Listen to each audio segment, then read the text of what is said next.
Ian McEwan Trump's poetry was hatred. What about the prose? The implications of all the things the president-elect promised to do are terrifying. True, many of them sound improbable. And perhaps wise counsel and constitutional restraints will prevail. But that is not guaranteed. Charles Darwin could not believe that a kindly God would create a parasitic wasp that injects its eggs into the body of a caterpillar so that the larva may consume the host alive.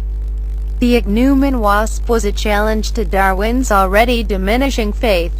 We may share his bewilderment as we contemplate the American body politic and what vile thing now squats within it, waiting to be hatched and begin its meal. Stunned disbelief, a condition at which we are beginning to be adept, is a form of denial that fades quickly, but not smoothly. It vanishes by steps. 2 forward, 1 back. But by Inauguration Day in January, we'll be mouthing the words, President Trump, without incredulity or mirth. The danger is that it will begin to seem normal. This unique tragedy of national self-harm whereby a suspected con man, the Trump University case, one of many, comes to trial on the 28th of November. This narcissistic and cynical vulgarian of limited attention span becomes the most powerful man on earth, ready by his own account to begin his assault on liberal democracy, rational discourse, civil liberties, and all manner of civil decencies, which are known to him as political correctness.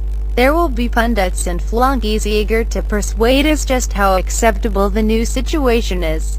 But the contest for the presidency was too long and revealed too much to be forgotten. Mario Cuomo, governor of New York, famously said, "You campaign in poetry. You govern in prose." A nice formulation. If it's true, then Trump's poetry was misogyny, race hatred, xenophobia, petty vengefulness, and reckless ignorance. On the stump there was hardly a dark human impulse that he failed to display or exploit. And if that was the poetry, what hope from the lesser form, the prose? If by chance Trump meant what he said, his supporters will be watching. It will be government by bonfire, the Paris Accords on climate change, the hard-won nuclear deal with Iran, various trade agreements. Then he must pressure Saudi Arabia and Japan to acquire nuclear weapons, undermine the mutual aid aspect of obsolete NATO, and so risk a Russian incursion into the Baltic states. Annihilate the families of terrorists, begin a trade war with China by means of a discredited protectionism, reinstate torture as an arm of foreign policy, build a 2,000-mile wall along the Mexican border, block Muslims from entering the U.S., vastly increase military spending, and at home, above all, lock up his opponent. As promised at 1,000 rallies, go after hostile newspapers, go after the women who claimed he sexually assaulted them, slash taxes, especially for the super-rich, abolish Obama's healthcare program and leave 24 million people without medical cover, slash government programs for the poor and unemployed, create 25 meters jobs in 10 years. Scrap environmental regulation, reignite the coal industry, deport illegal immigrants by the million, borrow billions, and murmur about defaulting on U.S. debt. Pack the Supreme Court with ideological conservatives as vacancies arise. Prosaic indeed, and much of it, one hopes, impossible campaign bluster. But this is the mindset. And this will be a president with awesome power in his command of Congress and Senate. The Tea Party, Trump's John the Baptist faction, once so high-minded about government borrowing in the Obama days, will find it no longer cares so much about debt. And around us non-Americans, the world order must begin to change. Are we entering the age of the strongman? America confronts the possibility of adding its leader's name to those of Putin, Xi Jinping, Assad, Sisi, Erdogan, Netanyahu, Duterte, Nazarbayev, Lukashenko, shaming. But entirely possible with a president so showily contemptuous or ignorant of his country's constitutional history and traditions of free expression. The world's hopes will cling to the strength of U.S. democratic institutions and the balm of sensible advice, though the world, according to Newt Gingrich, is not a reassuring prospect. Meanwhile, There are some difficult lessons to learn. The populist tide coming to Europe as well as the US presents the Democratic left with a unique problem, a circle it has yet to square. Its traditional constituencies are turning away. We are witnessing a citizens' revolt against globalization and the multicultural ambitions of elites in faraway capitals. This is a crisis of identity. A sense of betrayal among the incumbent working class of many nations.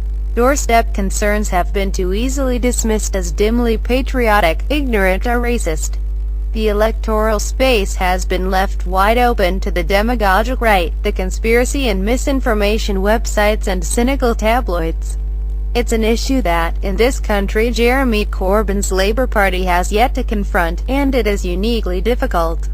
It's more likely there are 1,000 small answers to the problem than one grand solution. Abolishing faith schools in Britain that harmfully segregate our children would be one little step. The American experience as well as our own EU referendum demonstrated a familiar paradox. It is the more rural, all-white communities that fear immigration most, while mixed-race metropolitan communities fear it least. Familiarity does not breed contempt.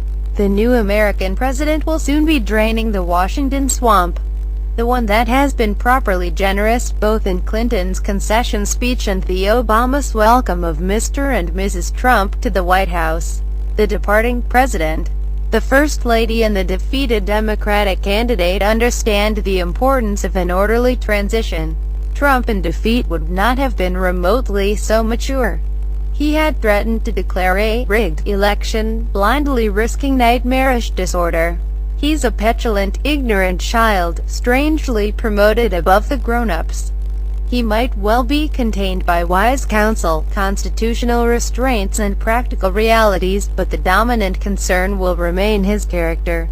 There will be crises and he will have to deal with them. He doesn't appear to be capable, or even stable. For all its faults, the American electoral process puts candidates under pressure to reveal the inner person.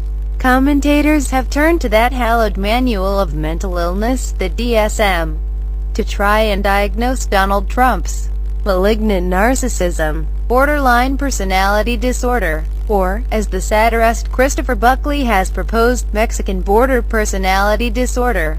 The hope is that Trump was lying to supporters at his rallies, but if by wretched fortune he actually manages to govern as he campaigned when he projected himself as an autocrat and misogynist, intolerant of dissent, dismissive of the limits on presidential power, keen to sanction torture, racially hostile, paranoid in his nationalism, loaded with simple answers to complex problems, then we would have to concede that the U.S. has elevated to its highest office a fascist by any other name. At present it looks improbable, but it's going to be terrifying.